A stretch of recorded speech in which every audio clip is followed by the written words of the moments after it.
what's so important is people have to desubscribe, they have to unsubscribe, they have to get rid of these contracts, and they have to renegotiate other contracts. And if they don't say, you have not got my consent, or I withdraw my consent, obtained by coercion or deception, then that's just going to keep on going. The parasite's going to thrive.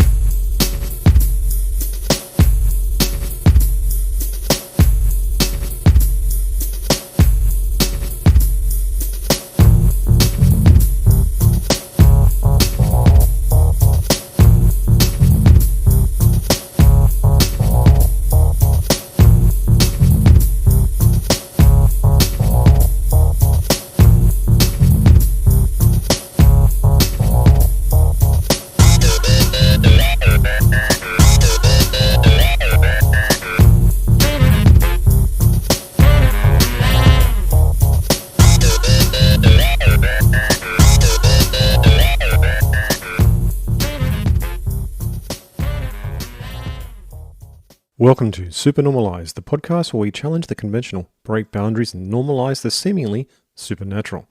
Join me, CJ, as we explore less uncharted realms of existence and unravel the mysteries of life experience. My treasured listeners, if you have a life story or healing modality or unique knowledge that you'd love to share, reach out to me at Supernormalized, that's Supernormalized with a Z, at proton.me. Let's together embrace acceptance of the supernatural and unusual as what it really is, completely normal.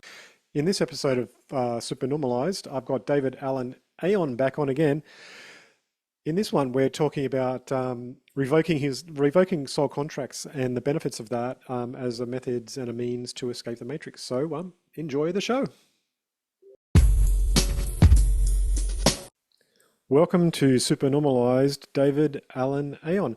This is our fourth interview with David. It wasn't actually as a part of the original idea, but David's come back to me and asked if he could show some more information and tie some loose ends up that he saw by watching or listening to the podcast himself. So yeah, we're back on live. Maybe unshare your screen there, David, because people might be looking at that as a starter. All right. Sure. Sorry about this. We're going to Zoom. Where's the Zoom screen? All right. I'm just going to stop it for you. Stop share. Okay. There we go. So that's back to us. All right. So welcome, David. All right. So over the last few episodes, we've covered over David's story of reaching a Samadhi event that happened down at Bondi Beach area, and then that led him into a greater understanding of Gnostic wisdom and methods to escape the seemingly Gnostic prison that people live in. And so we welcome David back to the show. You want to tie us up some loose ends, so yeah, good to have you back.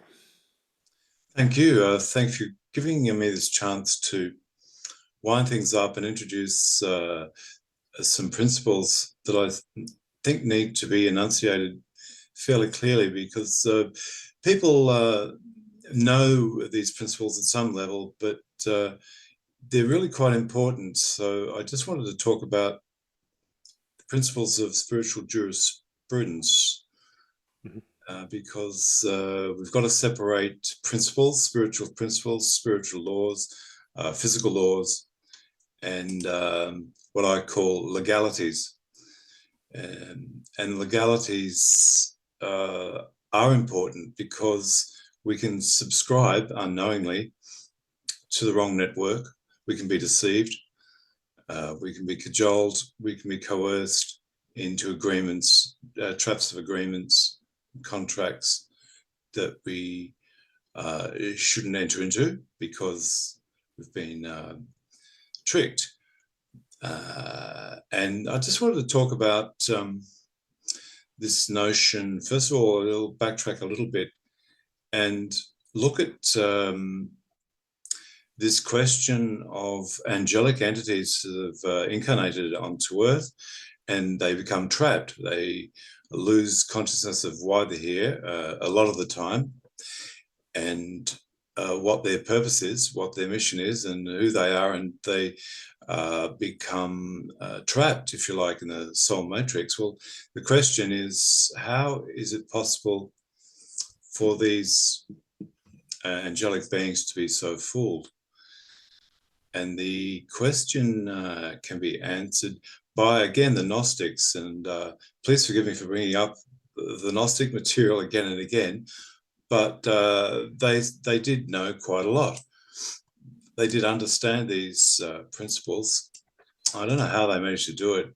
Probably meditating in caves, fasting, prayer, things like that, I guess. But they have a taxonomy of individuals, broadly divided into three categories: the hylics, the psychics, and the pneumatics. Now, the psychics, it doesn't have the contemporary meaning. It just refers to people who have a soul. And you might think, well, don't we all have a soul? Well, not everyone you encounter on this plain 3D world has a soul. And these were called the hylixes. The hylixes roughly correspond to the NPCs, the non-player characters or background characters that you might have heard about. And the pneumatics are those who are fully ensouled, fully connected. And the percentages are around, I think, if you listen to these pundits, percentages is only about 15% of people walking around have souls. That's surprising. How do they come to that number? I don't know. So I did surveys. It is a strange thing. Well, we say, well, they have been granted this information and knowledge by their guides, or they've had out-of-the-body experiences, or they've been initiated. Well, I get all that, but there's also tricksters in other realms too, and they could be just pulling them by the ear and saying, look, if you believe this, I'll blow up your ego. Well, I don't know. I don't claim to have any final knowledge. Everyone likes to think, oh, well, I'm one of the 15%. Yeah, fuck, I'm chosen. I'm chosen. I'm chosen. And this is gives you a little fillip, a little thrill. I suppose everyone wants to be special, right? Because when you're special, then you feel like you're more one with God. But the point is, then you're actually also distracted from God because you're lost in your own ego. Exactly. The sin of spiritual pride. It was Chongpa. Chongpa wrote the classic work on spiritual materialism as a Buddhist. He knew full well this trap, but he embraced it. He became a womanizer and a drunk. Anyway, you're right. I don't have any hard data on this. I'm not asking for hard data. I'm just asking. But I'm just curious. I'm like, where do they get that? That's it's like climate change people. They like just pluck it out. Well, a guy in a white coat, lab coat, told me, and his research is financed by the WHO and WEF and Klaus Schwab, and so we believe it because where did you meet this guy? I was at a party. He talks well. He's educated. He's got all the degrees, so he must be right. Well, fancy dress parties take different forms, so yeah. Fancy dress party. That's right. It's a charade. It's a game of charades, and it's a pageant, the pageantry of actors. Yeah. They're funny how they use that word actor, the international actor. I know. It makes you think about that, go back to the world's a stage, isn't it, really? The world's a stage, that's it. So you have to be careful not to be entranced or entertained, which is very close to entrained. So being entrained to accept these things. The longer I live, the more I realize, this is not just a little bit the case, it's totally the case. So this is why I want to look at scientism. And I want to have a look at a meeting I had with a friend of mine, Dr. Jack Alocco, who's a neuroscientist, PhD in psychedelic research and research to do with the effects of substances and he's made a lot of money on patenting his telemetry technology. And he's quite now. He's only 39. Wait a minute, what's this telemetry technology? I mean, I've never heard of it. Well, yeah. Well, apparently it's software that, for example, he was doing a lot of sleep research. Yeah. And he came up with software that makes sense of the data, because there's a torrent of data that has to be analyzed and stochastically categorized, and his software does that. I don't know the full details, but he's a brilliant man. I'll tell you about his my interaction with him later, which is quite interesting, but it's sort of recent. On Easter Sunday, I went to see him and gave him his initiation. And I've actually, his certificate, I gave him the certificate of galactic citizenship, which, can I just show you briefly? Yeah, sure. Share the screen again. I think we had that before, but we'll go back to it. Yeah, it's this certificate here. Okay. And there he is. Oh, that's sorry, that's the wrong one. Hang on. Yeah. I'll yeah. Am I still sharing? No, not now. So yeah, it's you have to blocked. go Yeah, back and... sorry, that's not the one I wanted to show you. Anyway, we'll get back to that. First, I wanted to talk a little about the process of entrapment, just to go over it a little bit. So the question we want to address is, are we a risen ape or a fallen angel? Because scientism would have us believe that we evolved fairly recently from a process of natural selection, and that we've risen from being a hominid ape in the space of 250,000 years. That's just a bizarre form of research. It's just totally bizarre, and it just never ceases to. How can anyone believe that? But well, are we? I don't think Darwin even believed it in the end. No, he didn't. People misunderstand the idea of natural selection. It's not about survival of the fittest or anything. It's just the gradual accumulation of genetic advantages over a long time, and it's a feedback loop. It's consciousness working on the data that's presented to it in the 3D world and making adjustments. So you can turn genomic sequences on or off according to the environment. It just demonstrates the supreme intelligence of nature. It's not that Darwinism or natural selection or evolution is wrong.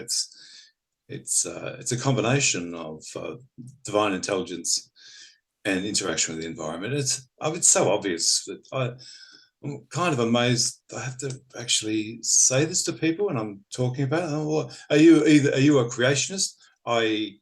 a fundamentalist nut job, or do you believe in science? Well, that's called a false wait. We can't call people nut jobs. I mean, people believe things for a certain reason. I don't think they're nut jobs. I mean, no, but I'm saying this is what your this is your current subscription. This is what yeah. Sorry, this is. Yeah, this attribution. It doesn't mean they're wrong. I mean, you're considered a nut job if you're a creationist in certain circles. In certain circles, I would say so. Yeah, but that doesn't mean they're wrong.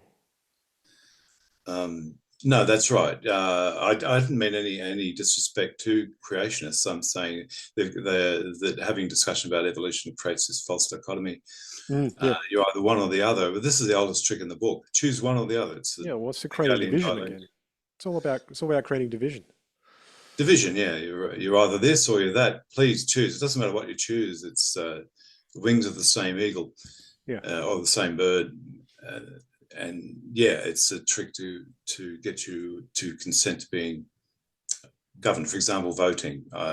You've got this pseudo choice. It's a false choice. It's not really a choice. Well, but I just wanted to or they make you pay money for it. What was that? Vote or they make you pay money for it. Yeah, that's right. They make you pay for your own prison. This is the genius of it. To get back to, while we're discussing and warring with one another about creations versus evolution biology, they're feeding off our louche. The archons, the Gnostic view, is that it's all a misdirection, diversion, while they can feed off our divine spark, our lush, our emotional energy, and parasitizers. So we're building our own prisons. We also pay for our own prisons. This is the genius of evil, but the genius of evil is our genius.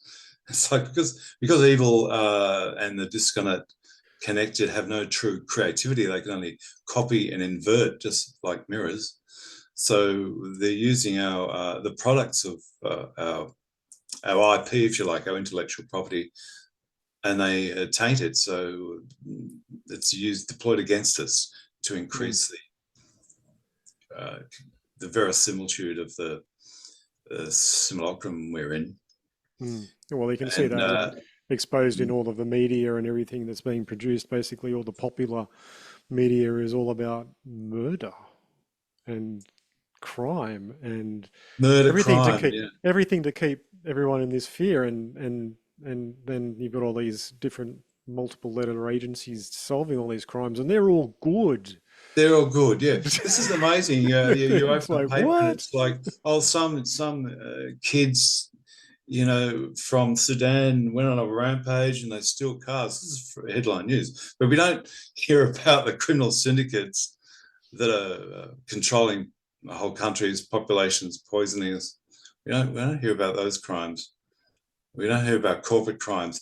But I hear Pfizer now have come under the microscope and they've admitted wrongdoing, or they've been accused of peddling a untested biological product. Oh, dear they've probably shorted their own stock. Yeah. Well, they sort of shrug it off. I'm sure their lawyers are saying, we've done it before. Oh, you just get thrown a few $1 billion, That's right. Who cares? We're working out what the archons. We're going to succeed because the archons are backing us. That's it, and everyone subscribed to this network, so it's a no-lose situation. I'm involved in a case at the moment. I'm suing the Victorian government, and normally you'd think they'd just make an offer. Oh no, they'd rather spend hundreds of thousands of dollars on using the public purse rather than admit fault. Do you mind if I ask what that case is, or can you talk about it? Can't really talk about it. It's sub judice. I'm in the middle of. Okay. They keep rejecting my statement of claim. They're finding some loopholes, a semantic flaw in it. Yeah. Like, for example, I'm trying to establish duty of care, and they're saying, "Well, we don't owe you a duty of care. Prove that we owe you a duty of care." So I'm putting this metaphysical dilemma. I would have thought self-evident. You've got a duty of care. No, it's not self-evident. You've got to point to the legislation, and I've been through all the legislation, and there's no statute that compels them to have a duty of care at all. So I'm covering all this stuff, and I've realised you as soon as you go to court, it's like you're playing the game. You've got a tennis court, and you've got to play by the rules. Otherwise, it's love. It's love one. They're one and you're love. And where the word love in tennis comes from l'œuf. It's French l'œuf, meaning egg, meaning it's a big zero. So l'œuf is egg, but it's also, I'll call it mockery, because we know the egg is the symbol of life.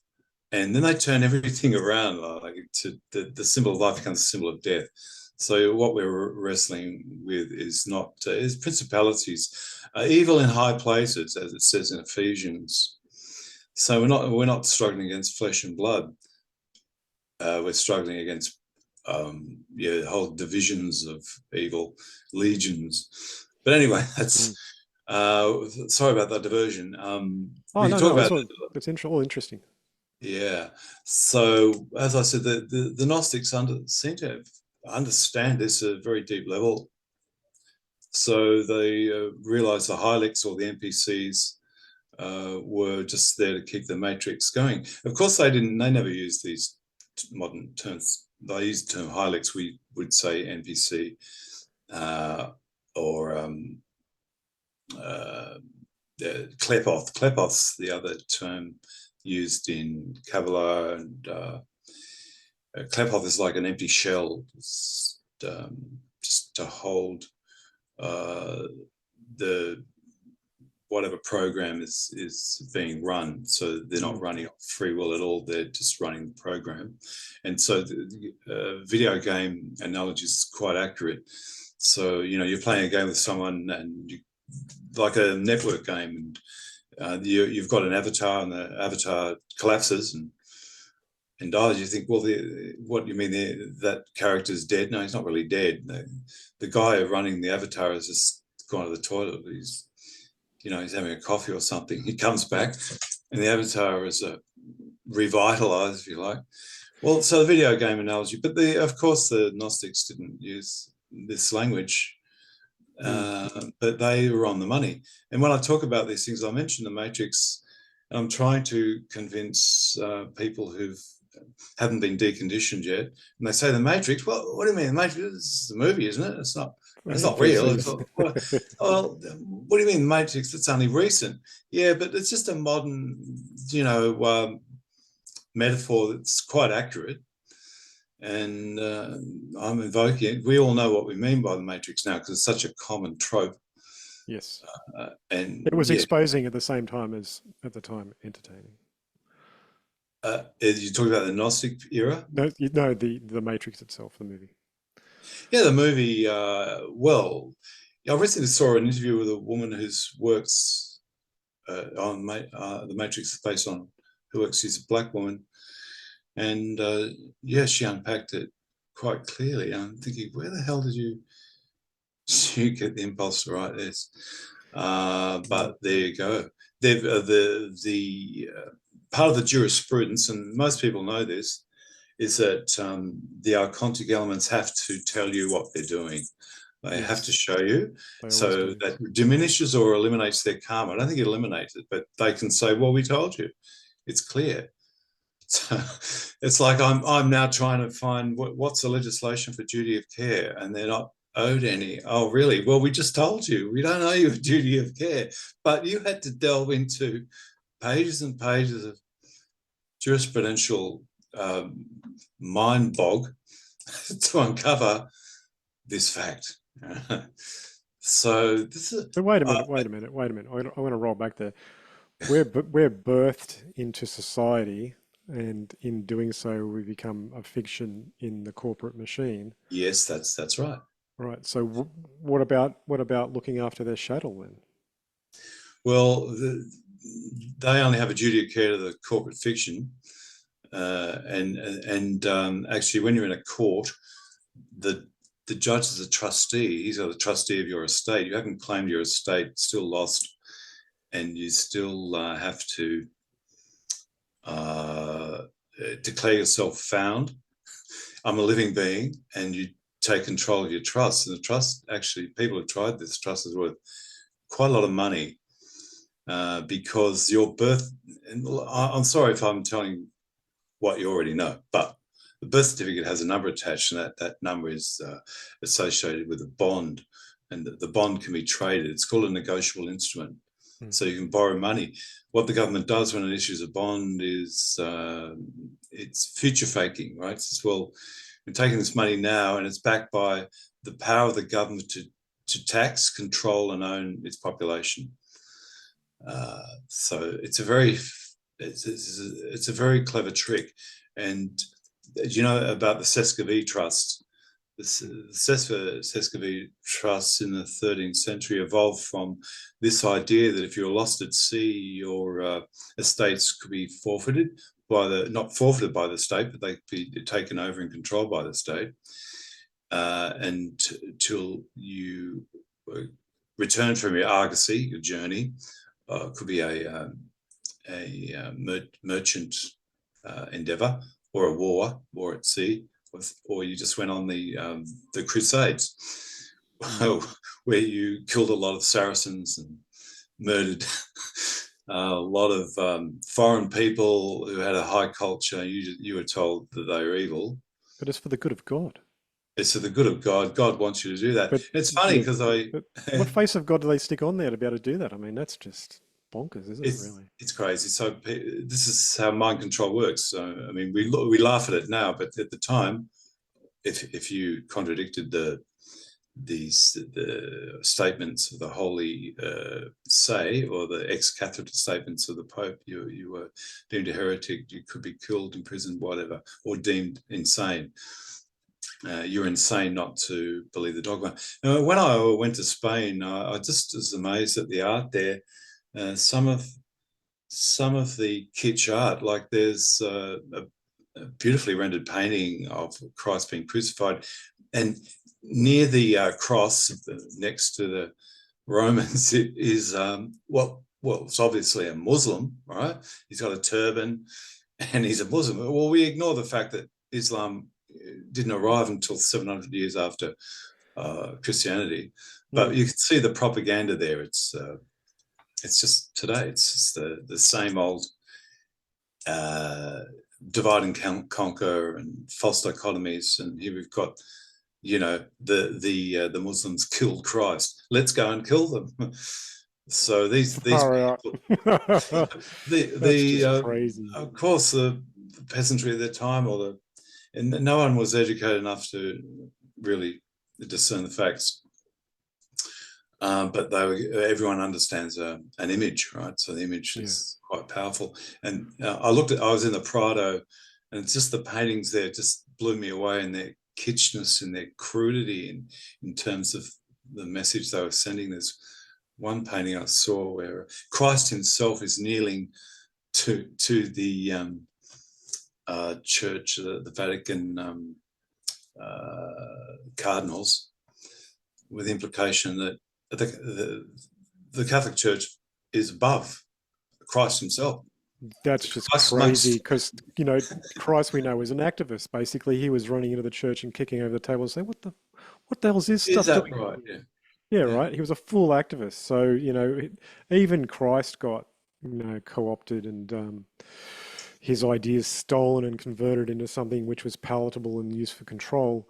And outside of that, the Christ experience is Christ consciousness itself. So, it does make you really come back to the Australian slang, which is, if you're going to have propaganda, have a propaganda at it.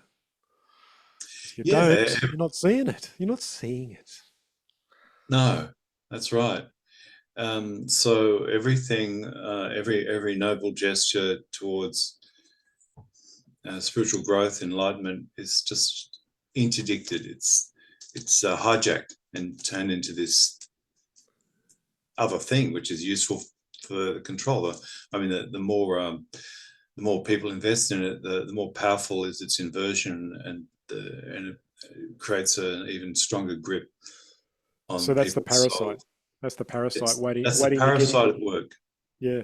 It's the parasite waiting to get in, and it finds your weakness, whatever that is, and it might be you might be ascending in some certain way through your actions of meditation or yoga in some way, but there's always a hook that you can get lost in. There's always a modality which will take something and taint it or defile it. Or the term I use in my writings is the M version of the Q source. So the M meaning mirrored and mocked. So if you can go through a lot of principles, and you'll find the Q and M forms. So the Q form is there in all its glory, and right alongside it is the mirrored and mocked version, like blood atonement. It's a useful ideology if you are a vampiric imposter god who lives off blood, collecting souls to sequester and feed into the hive mind. And there are lots of, even in Hinduism, you've got notions of karma. It's a great concept which is just further used to enslave. And bhakti, which is devotion. Bhakti means to humble your ego and to project it, or to just have reverence for everything and everyone, but it's converted into a worship. The worship gene kicks in and means. But that's just that idolatry, really. It's just idolatry becomes idolatry. Yeah, and yin yang can be deployed to normalize satanic inversions. So oh yes, light requires dark, good can't exist without evil. All these absurd ideas that people Yeah, still hold today. yeah. Makes yin yang sound quite communist. Yeah, it's yin yang. Oh, what do you mean? We needed Mao. We needed the Cultural Revolution. Yeah, We need people to be bonkers. wiped out. Look at the French Revolution. It starts off with a lot of noble tenants and ends up people's heads being cut off. It's insane. You see the parasite at work. It's just using everything to feed its crazy lust for blood Yeah, and madness. And for sure, for this sure. is the problem we're looking at now, how to avoid this. Because, yeah, we've got the New Age stuff, we've got all Enlightened Souls, the Truth Movement. We have people practicing yoga and pouring shilajit on their pineal gland and all this stuff, all these modalities. But Yeah. what's the point? What's the point when basically we've all have an unknown signed written contract with this universe to behave in a certain way, and that's the problem, right? This is the problem, and people keep. This is a conversation I had with Dr. Locker. He seemed to be very naive. He held all these views, and he said it's human nature. So it's not. Well, what's human nature? Yeah, that's right. To compete, to strive, to. What is But it in it's the not. But it's leisure? not. It's not true. It's not. That's not true at all, because you go to different cultures and human nature is absolutely different. People are friendly. People are forgiving and helpful and everything. So the human nature that he's talking about is the one that he knows, which is, the colonized by Wetiko mind, right? There you go. It's Wetiko. You call it primordial parasite, the foreign installation, which is what Castaneda called it. Whatever you call it, people have recognized, and societies, civilizations, indigenous groups have recognized its existence, and they've come up with strategies to deal with it. You might call it shadow work, but at least they recognize it's there. Yeah. But it's like a serpent. You ever seen the statue Laocoon and his son? It's Laocoon is struggling against this serpent. The more he's trying to get out of its grip, the more he's entwining himself around it, which I put on the cover of this mortal coil. I'll just share this screen. Yeah, sure.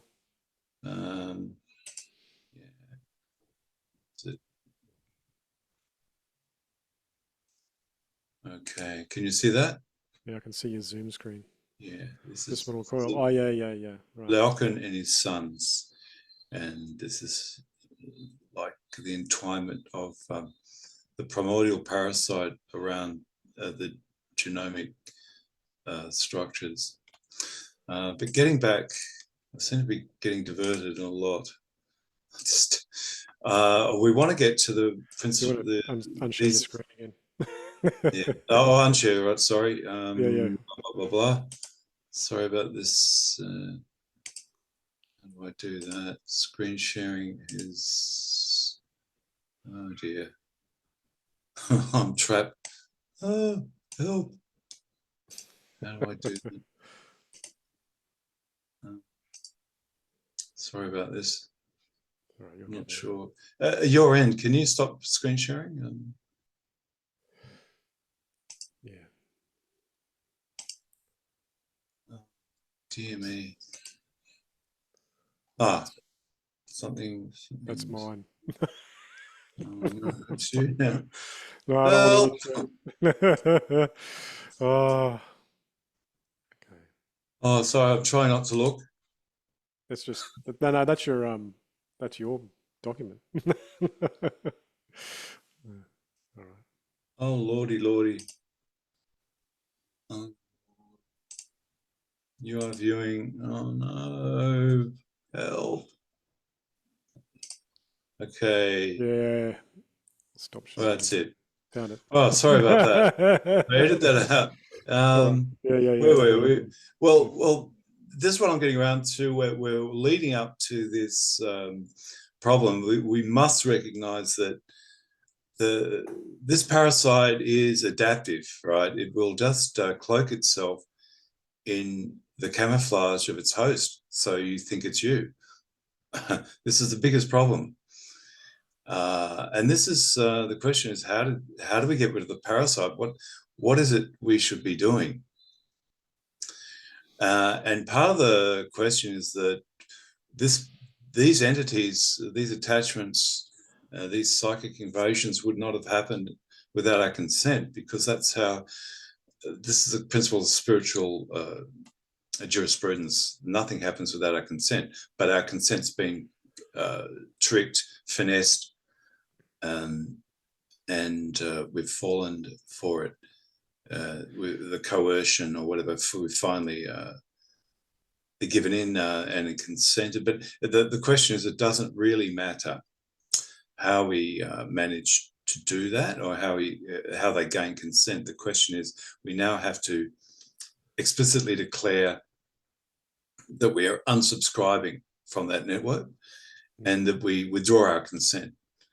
And that's retroactive. So you abjure, first of all, you abjure the system, reject it in all its works, and you say, I do not, you invaded me, I do not give consent, and I retroactively withdraw it. And I've done this recently. I had some people who were bothering me. I had a girlfriend who was slandering me. So I just sent her a letter saying, I realize that this is persistent and it just goes on, and it must be because, well, there's a soul contract there, or a entrapment of agreement. And so I sent a note saying I withdraw any consent, implied, explicit, that was finessed by deception or other means, and it's retroactive. And so all the soul contracts between us are dissolved, and the normal karmic processes now apply in terms of, yes, she can't do this. If she keeps doing it, there'll be an immediate karmic comeback. And sure enough, there was. As soon as she got that, and I sealed it, and I used various techniques to seal the deal. And yeah, her life started changing in sort of deleterious ways as a consequence of her actions. So when you're in this world, you're subject to karmic law, but this karmic law is basically just another ploy to keep the sensoric circle going. And in the Old Testament, in the first the Pentateuch, the first 5 books of the Bible, there's like 363 mitzvahs, and mitzvahs is things you must do, little obeisance, little tasks you must perform. You might call them, they're not really to do with ethics or morals. They're things like you can't wear wool and cotton together or something like that. But if you break them, if you break any of these mitzvahs, sorry, you're in trouble. You know, Yahweh doesn't like that. Well, I tell you, we're in trouble was working on a Saturday, right? You're working on Saturday, that's right. And using electronic stuff. Yeah, I look, I turned the light on Friday at dusk. I turned the light on, and that meant really I was working in a way. So I've had to start again. The point is, it's impossible to go through life without breaking the mitzvahs, and that's what they want. I know that. That's why they bring them up. Yeah. Well, no one's going to be able to escape because they've agreed to the contract that if they break the mitzvahs, they're going to come back here. Well, that's exactly what they want. These vampiric and these parasites, they want to feed off us, and they want to keep us going around. So they say in the Matrix, we're the battery. I mean, that's exactly what this is. We are the battery for the. We are the battery. We feed it with our creativity and also our life force. So we're creating our own prison. We're paying for our own damn prison. It's so clever, and it's like getting back to Sesquivitras. What started off as a fairly benign idea that if you're lost, your family don't know where you are, you become trustees for the estate. Well, then they turn this into, well, everyone who is born is lost at sea, right? Hence the term birth, birth. But if you look at it really, I mean, sort of are in a twist of words. I mean, we punch the tickle for the travel brochure into this realm, which is, ultimately a distraction from the actual truth. So we are lost at sea in some ways. We are lost at sea, yeah. And I saw when I was in the Rijksmuseum in Holland. It was they have fantastic art there. Like they have these Rembrandts that are like huge. I've never seen them before. Yeah, And one painting made an impact. It was it's a lake, and you've got Protestants and the Catholics on either side of the lake, and all these souls writhing in it, and they're being fished out of the water. The Protestants are fishing them out, and the Catholics are fishing them out because they're all drowning in this water. Well, this is a good description of what the Holy Say is. That all these drowning souls, they're lost, and they're ripe to be plucked by these ecclesiastical powers who have the incredible arrogance to declare that they own not only the bodies, the estates, but also the souls. So of everyone on the planet. And the Vatican City, as everyone knows, is its own separate duchy. It's like not subject to normal laws. Same with the City of London and Washington, the three areas of the earth that are being given this power of creation of money, which is control and enslavement. So they control the mechanisms of enslavement for the planet. And it's just a matter of unsubscribing to the system, which is why I have designed this certificate or contract with a visionary artist called Hakan Hassim. And on the back of this instrument, I won't go into sharing it right now because I might lose you forever. But it's visible under black light. It's basically a declaration, which says that basically I rescind all these soul contracts, and that I have only allegiance or fealty to the mother of form, Gaia, or the earth, and the father of consciousness. And these are the only true allegiances that I reject the fallen world or the demiurgic world. And there's like, I don't know, 7 or 9 points, which are enshrined in the back, so that on the front there is a seal. So rather than having a name, and I've got a certificate with Dr. Alocca's name on it, which I can bring up. There's a seal which has got the supplicant's DNA under it. It could be a hair or part of that person. So there's no doubt that it refers to this particular individuated soul. And so this sounds like a complete contractual revocation that is dissolving of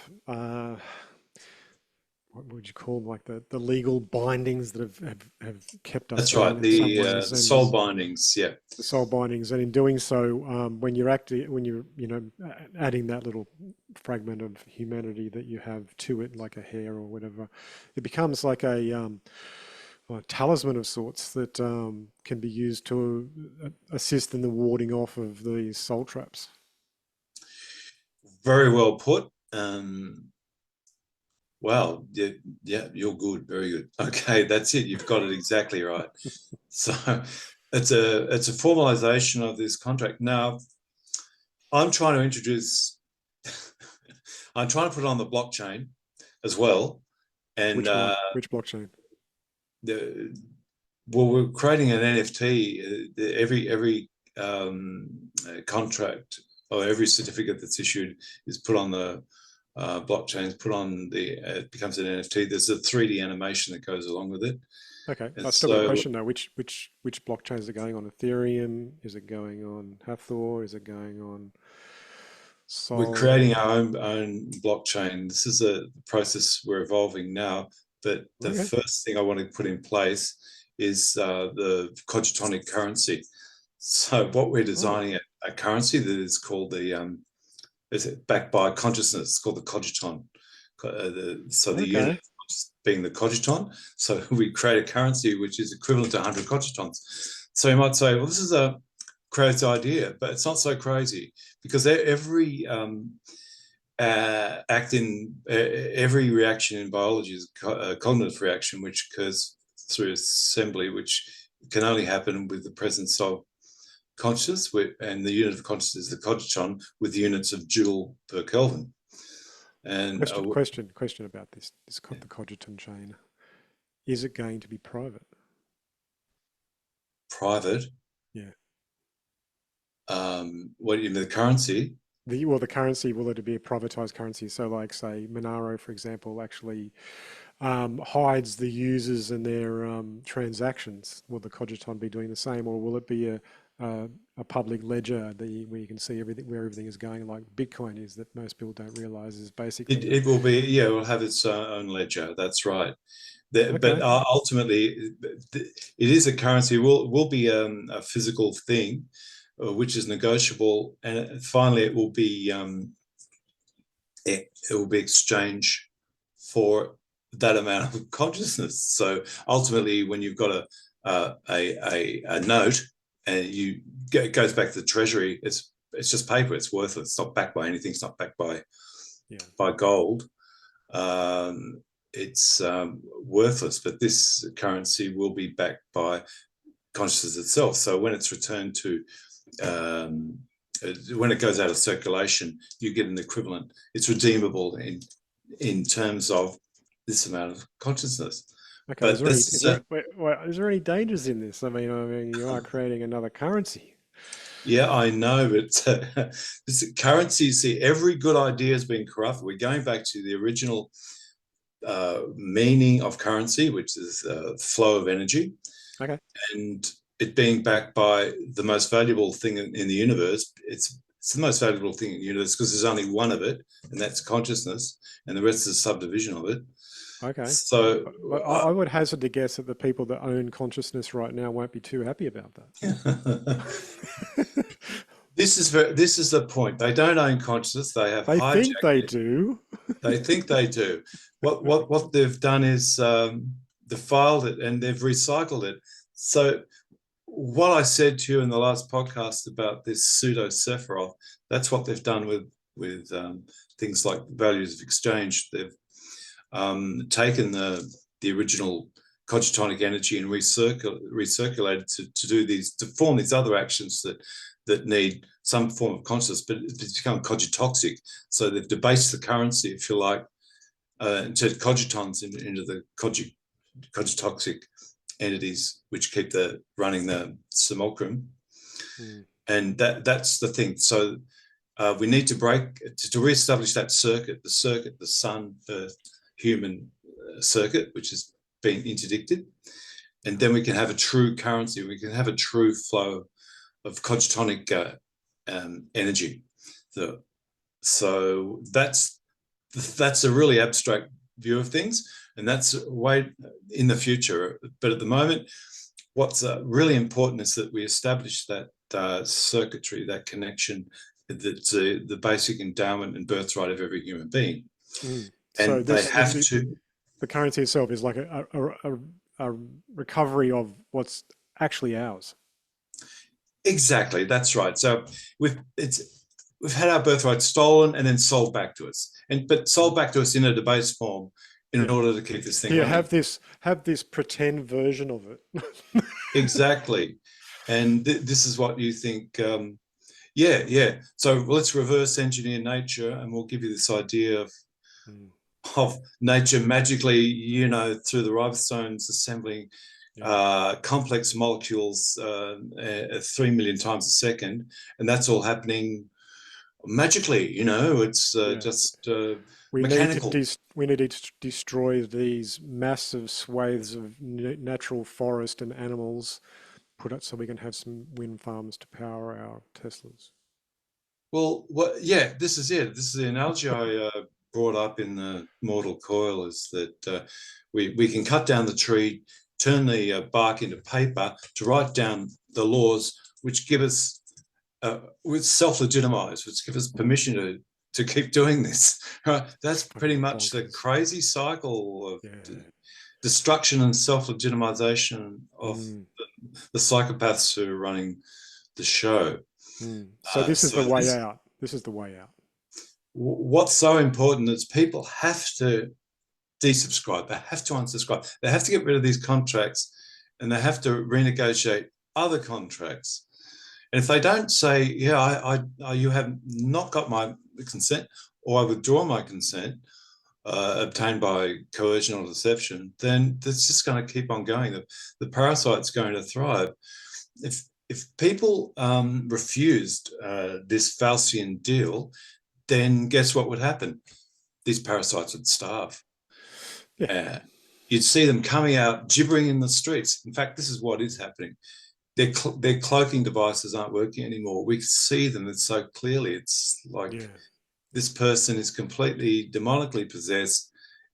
You could say he's had a schizophrenic episode, or get out DSM-5 and say he's suffering from this or that, mental disorder. But really, basically, he's just possessed. So once a certain number of people do this, then these entities starve, the parasite starves, and then we can rebuild something based on truth and real value. Excellent. That's the idea. Okay. Do you want to show these certificates? Okay, I'm going to you said you had share. One for Dr. Jack Aloka. You want to show his one? Yes, I will. I'll just make sure I've got his and not someone else's. Yeah, bring it up first before you share the screen. Yeah, Dr. Jack Aloka, that's him. All right. So I'll just get these, and there's the UV back. Okay, we're ready to go. All right, so we're going to share the screen. So we're sharing, can we see? I can see, and I can see the supplicant Dr. Jack Aloka appears before the covenant of galactic hegemony, which has declared to us in its justice the promised return by grace to source. Beautiful. Yes. So this is the double-headed eagle, and I don't know if I've talked about this. It represents I think I have with you. It's a unification of the male and female potencies, equal in power and dignity. And I know that this image has been hijacked by the imperial forces, the US, the Nazis, but we're trying to reclaim it because it's a powerful symbol. Yeah.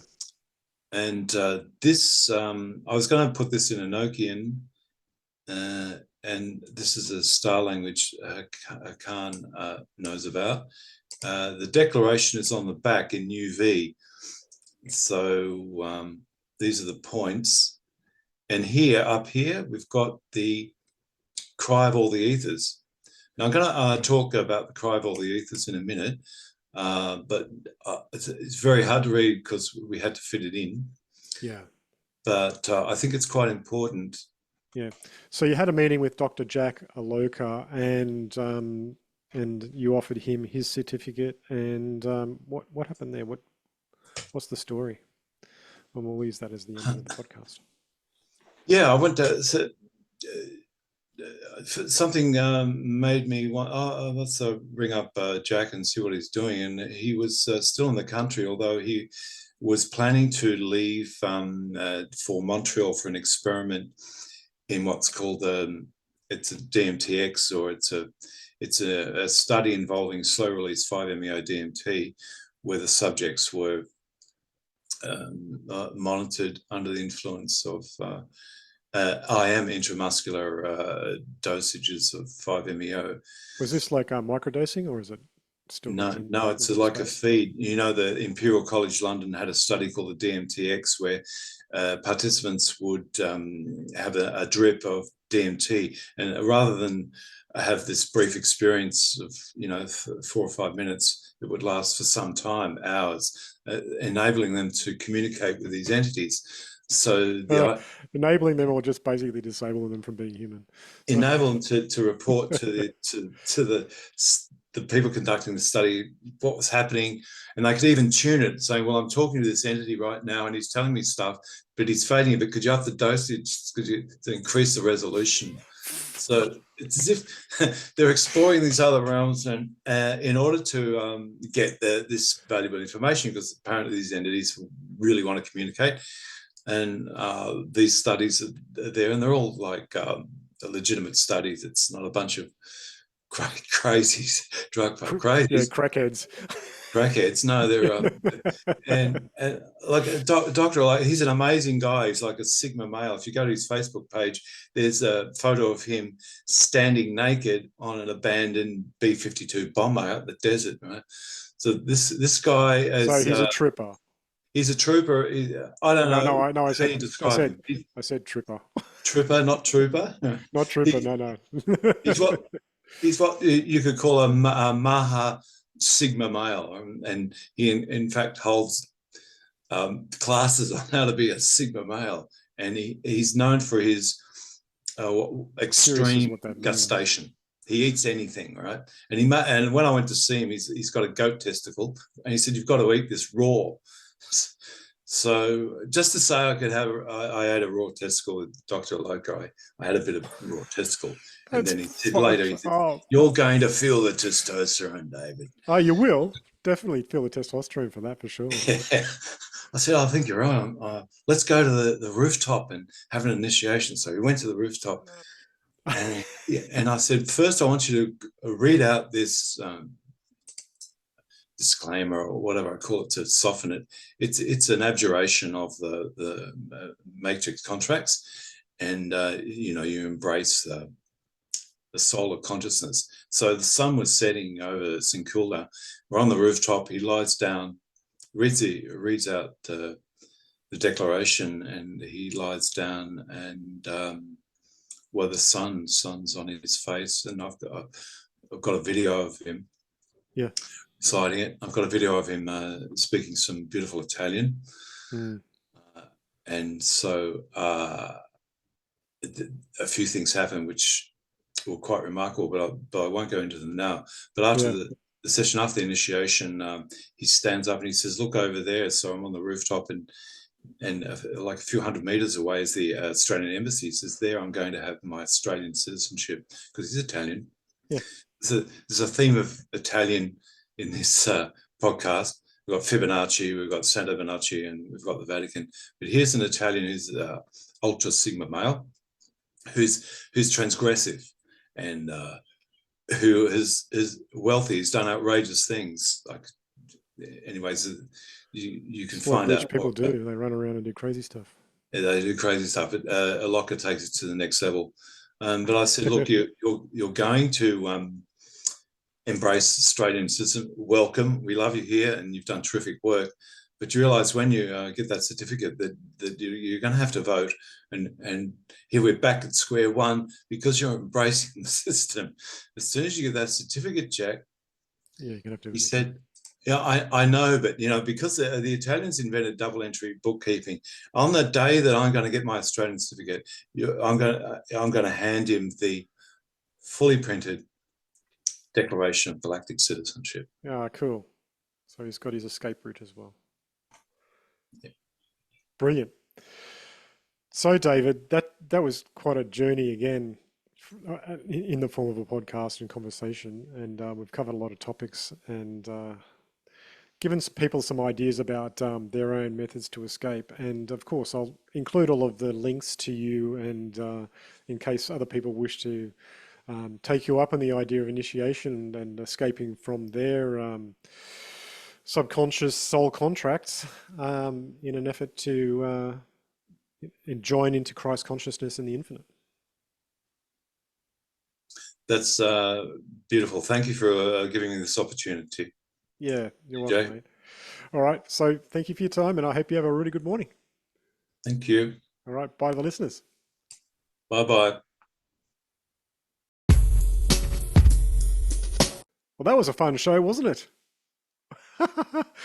Well, it's always a pleasure to talk to David, and once again, mind blowing again in a different sort of way. So, if you're looking to find your way out of the matrix, it's probably good to get in contact with him. And all the details for David will be in the bottom of the show notes. And if you've liked this show, like and subscribe if you're on YouTube, and get on your podcast app and write a nice message about this show and all my shows. That'd be really nice, cool, because then other people will find the show because that's the only way they can. And give me 5 stars because I'm cool and this stuff's cool. All right. So thank you very much for listening and bye for now.